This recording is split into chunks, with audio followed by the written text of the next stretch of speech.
आखिरी इजलास में 5 मखसूस अफराद के लिए साइफर डी क्लासीफाई हुआ था, सिर्फ 5 लोगों के लिए, जिसमें चीफ जस्टिस, सदर पाकिस्तान और बंदा अचानक गायब हो गया।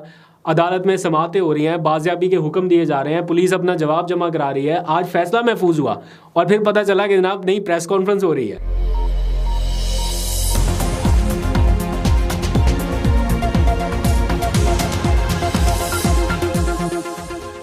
बिस्मिल्लाहिर्रहमानिर्रहीम, अस्सलाम वालेकुम। पाकिस्तान और दुनिया भर में देखने और सुनने वालों को अब्दुल कादिर का सलाम। आज मुल्क की सियासी मंजरनामे से 2 बड़ी खबरें हैं। पहली, इमरान खान की साइफर केस में जमानत होगी या नहीं, फैसला महफूज कर लिया गया है। एक महफूज फैसला सुना दिया गया है और दूसरा महफूज हुआ है। इस बारे में तफसीलात आपको बताऊंगा। और दूसरी खबर, इमरान खान के करीबी साथी फरूख हबीब की गुमशुदगी के बाद अचानक सरप्राइज एंट्री के हवाले से है। आज उन्होंने IPP में शमूलियत कर ली, यानी इस्तेहकाम पाकिस्तान पार्टी को प्यारे हो गए और इमरान खान पर इल्ज़ामात की बौछार कर दी, या यूं कह लीजिए कि एक पूरी चार्जशीट है जो इमरान खान के खिलाफ उन्होंने अपनी प्रेस कॉन्फ्रेंस में बताई।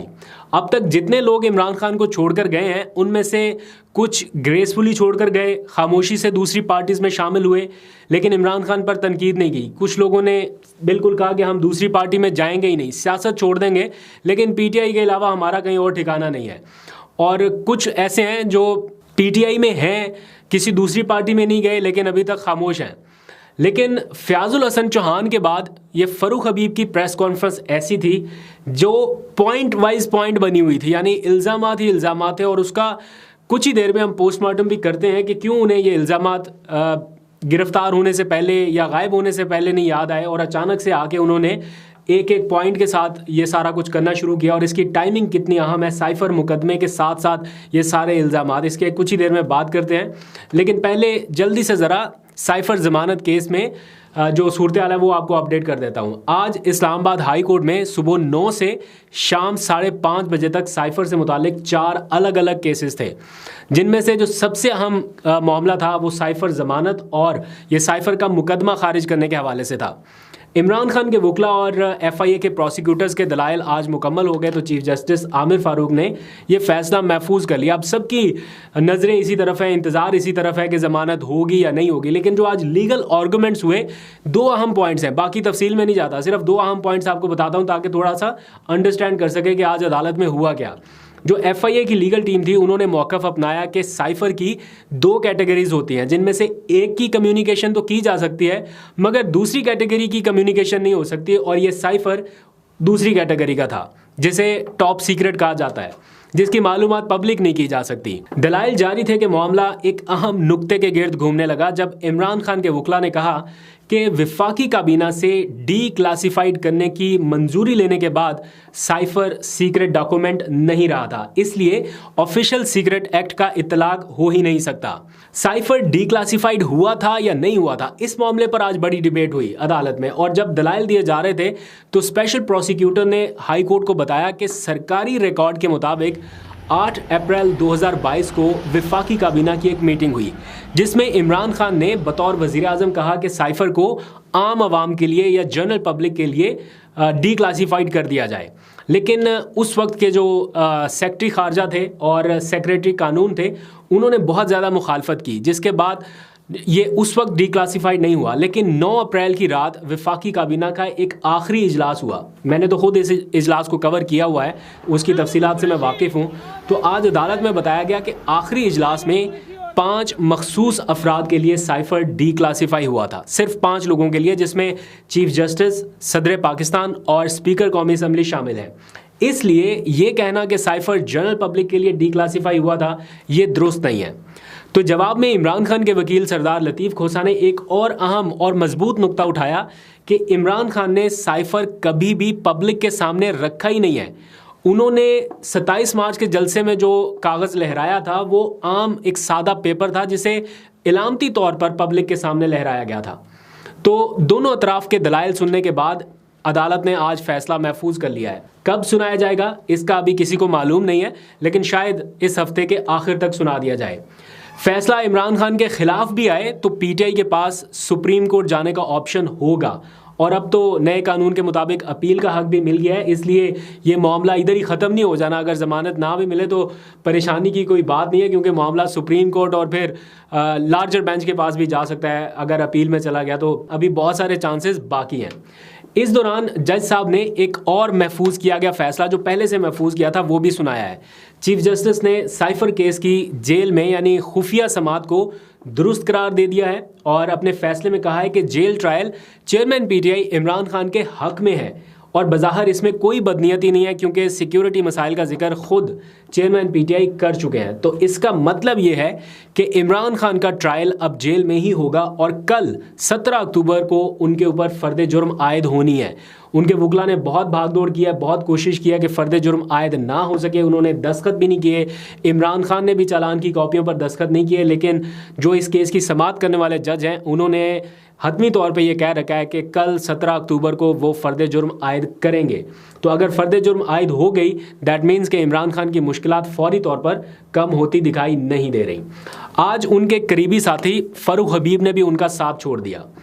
पहले लोग खुद जाकर प्रेस क्लब में प्रेस कॉन्फ्रेंसेस करते थे, फिर टीवी के ऊपर इंटरव्यूज़ का सिलसिला शुरू हुआ, आपने उस्मान डार को देखा। अब एक नेक्स्ट लेवल गेम हुई कि मुखालिफ जमात के पास जाकर प्रेस कॉन्फ्रेंस ही कर दें कि जनाब हम आए हैं, चल के आए हैं आपके पास शामिल होने के लिए। तो अब ये हो रहा है। तो उस्मान डार ने भी कुछ दिन पहले पीटीआई छोड़ी थी, वो भी आप सब लोगों ने देखा, और आज फ़ारूक हबीब ने छोड़ी। मैं फ़ारूक हबीब को बेनिफिट ऑफ डाउट ज़रूर देता कि जनाब वो इतने टाइम से लापता थे, अचानक मंजर आम पर आए, और फिर उनकी जो बॉडी लैंग्वेज है या जो जेस्चर्स हैं वो देख के भी बंदा जज कर लेता है कि यार ये जो बातें कर रहे हैं ये क्यों कर रहे हैं, इसकी बेस क्या है। मैंने आपसे कहा ना कि उस्मान डार ने भी पार्टी छोड़ी थी, कुछ दिनों पहले की बात है, लेकिन उस पर हमने ज़्यादा तनकीद शायद इसलिए नहीं की थी कि उनके लफ्ज़ उनकी ज़ुबान का साथ नहीं दे रहे थे। उनकी बॉडी लैंग्वेज जो थी वो बिल्कुल शैटर्ड थी और पता चल रहा था कि जैसे वो जो कह रहे हैं वो नहीं कहना चाहते, अल्फाज साथ नहीं दे रहे थे उनकी ज़ुबान का। तो बस जो एंकर उनको लुक में दे रहा था और जो खुद से क्वेश्चन कर रहा था, बना बना के बॉल्स फेंक रहा था, बस उसी का वो जवाब आ रहा था।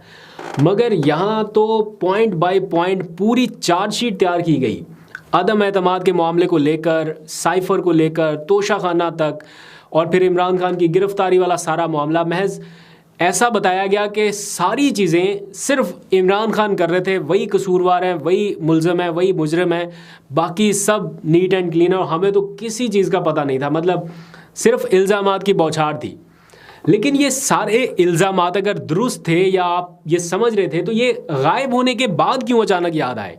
अगर इल्ज़ामात लगाने ही थे तो आप मंजर आम पर आते, अचानक से खुद से आते और आके कोई प्रेस कॉन्फ्रेंस कर देते या अपना ट्वीट कर देते, उससे भी पता चल जाता।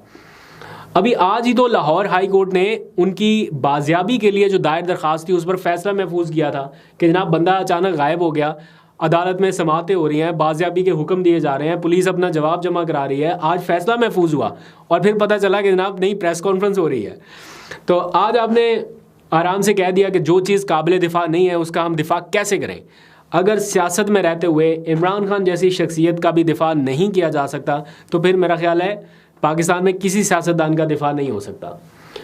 मतलब और भी बहुत सारे लोग थे जो ग्रेसफुली बिल्कुल सेपरेट हो गए, जैसे असद उमर को देखिए, उनके ऊपर पीटीआई के लोग बहुत तनकीद भी करते हैं, वो अभी भी पीटीआई का हिस्सा हैं, लोग उनसे डिसएसोसिएट भी करते हैं, लेकिन स्टिल उन्होंने इमरान खान के ख़िलाफ़ पब्लिक में आके इस तरह की कोई स्टेटमेंट नहीं दी। फवाद चौधरी ने एक ट्वीट किया, उन्होंने अपनी राहें अलग कर ली इमरान खान से, पीटीआई से, लेकिन इस तरह से आके उन्होंने बल्कि तो आईपीपी भी ज्वाइन कर ली, दूसरी जमात में भी चले गए, बट स्टिल आके उन्होंने कोई स्टेटमेंट, कोई बयान इमरान खान के ख़िलाफ़ नहीं दिया। तो पता चल जाता है कि क्या सेंटिमेंट्स हैं। और जब उनकी शमूलियत हो रही थी तो उस वक्त भी लोगों ने उनके चेहरे के तासुरात देख लिए थे। तो जिस खामोशी और ग्रेस से बहुत सारे और लोगों ने पार्टी से राहें जुदा की, और लोग भी कर सकते थे, लेकिन आपने प्रेस कॉन्फ्रेंस करना मुनासिब समझा। आपकी हर बात दुरुस्त मानी जा सकती थी, लेकिन अगर आप वाकई अपने ज़मीर की आवाज़ पर बाहर निकलते और ये सब कुछ कहते। मुझे इस बात का एहसास है कि आप इतने दिन तक लापता थे, गायब थे, पता नहीं क्या हुआ, क्या मजबूरियां हैं या किन वजूहात की बिना पर ये सब कुछ कहा गया, लेकिन इसमें जो आपकी अपनी फीलिंग्स सामने आई और जिस तरह से बातें कही गई, वो थोड़ा सा लग रहा है कि जैसे जिस तरह फयाजुल हसन चौहान ने किया था ना, बिल्कुल उसी तरह से इल्ज़ामात लगाए गए। खैर मैं कौन होता हूँ जज करने वाला? हर किसी का अपना पर्सनल डिसीजन है। आप पार्टी के साथ रहना चाहें नहीं रहना चाहें, टोटली आपकी अपनी चॉइस है। लेकिन जज करने वाले अवाम है, वो बेहतर फ़ैसला कर सकेंगे। जब भी इंतखाब होंगे लोग इसका फ़ैसला करेंगे। कल का दिन बड़ा अहम होने वाला है, क्योंकि इमरान खान साहब के हवाले से आपको मैंने जैसे पहले बता चुका कि साइफ़र केस में फ़र्द जुर्म आयद होना है। तो देखते हैं उस पर क्या पेशरफ्त होती है, आपको अपडेट करता रहूँगा। और भी बहुत सारी सिचुएशन है, इसराइल, फ़लस्तीन, हमास और गज़ा की अलग टेंशन है, उसके ऊपर भी व्लॉग करना है। तो अभी तक के लिए जो कानूनी और सियासी मामला थे उनमें इतना ही। नवाज शरीफ साहब की वापसी हो रही है, दरखास्तें तैयार हो रही हैं, इब्तदाई ड्राफ्ट्स तैयार किए जा रहे हैं, क्या तैयारियां हो रही हैं और क्या क्या करने जा रही है मुस्लिम लीग नून, उसके ऊपर भी नज़र रखेंगे। खाली सिर्फ पीटीआई की अपडेट नहीं, अब नवाज शरीफ साहब आने वाले हैं तो उनके ऊपर भी थोड़ा सा आपको अपडेट करते रहेंगे। अभी तक के लिए इतना ही। अपना बहुत सा ख्याल रखिए। अल्लाह हाफ़िज़।